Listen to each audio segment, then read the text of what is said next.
এবার হাতের নাগালে থাকা মার্কিন যুদ্ধজাহাজ ঘিরে ব্যাপক সামরিক মহড়া ইরানের। ভয়ে থাকা আমেরিকা কি পারবে হামলা ঠেকাতে? 667 কোটি মার্কিন ডলারের অস্ত্র নতুন করে ইসরায়েলকে দিচ্ছে আমেরিকা। কেন, কি উদ্দেশ্যে এত অস্ত্র দেয়া? টার্গেটকে? পাকিস্তানের বেলুচিস্তানে সন্ত্রাসী হামলা ও নিরাপত্তা বাহিনীর অভিযানে নিহত 68। হামলার জন্য ভারতকে কেন দুষছে পাক সরকার? আসসালামু আলাইকুম, দেখছিলেন বাংলাভিশন ওয়ার্ল্ড নিউজ হেডলাইন।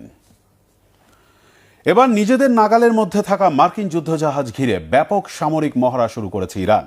শত্রুদের উপর চাপ প্রয়োগ ও নিজেদের সামরিক দাপট দেখাতেই এই মহড়ার আয়োজন। ইরানের এই জোরালো তৎপরতায় উদ্বিগ্ন আমেরিকাও দিয়েছে পাল্টা হুঁশিয়ারি।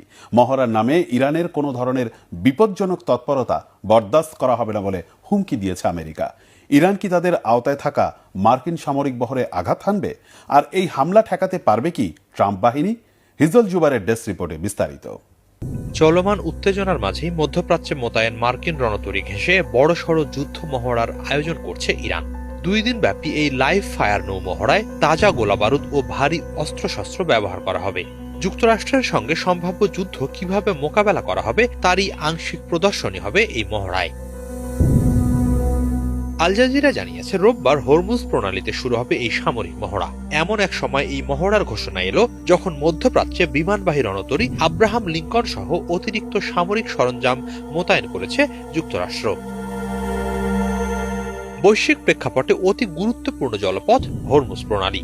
এটি দিয়ে বিশ্বের মোট তেল সরবরাহের প্রায় 20% পরিবাহিত হয়। সম্ভাব্য যে কোনো মার্কিন হামলার প্রতিক্রিয়ায় ইরান এই প্রণালী বন্ধ করে দিতে পারে বলে আশঙ্কা অনেক বিশ্লেষকের। সেক্ষেত্রে বড়সড় ধাক্কা খাবে বৈশ্বিক তেলের বাজার।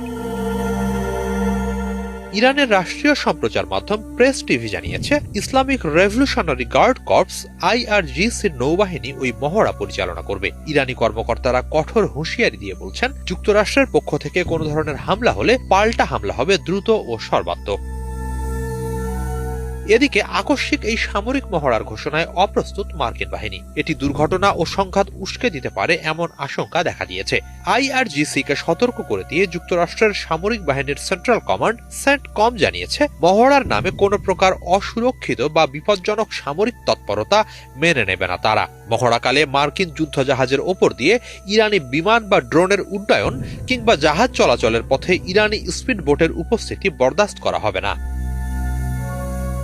এক বিবৃতিতে CENTCOM সতর্কতা জানিয়ে বলেছে, মার্কিন বাহিনী আঞ্চলিক মিত্র বা বাণিজ্যিক জাহাজের আশপাশে কোনো ধরনের অসুরক্ষিত ও অপেশাদার সামরিক তৎপরতা সংঘর্ষ, উত্তেজনা ও অস্থিতিশীলতার ঝুঁকি বাড়াবে।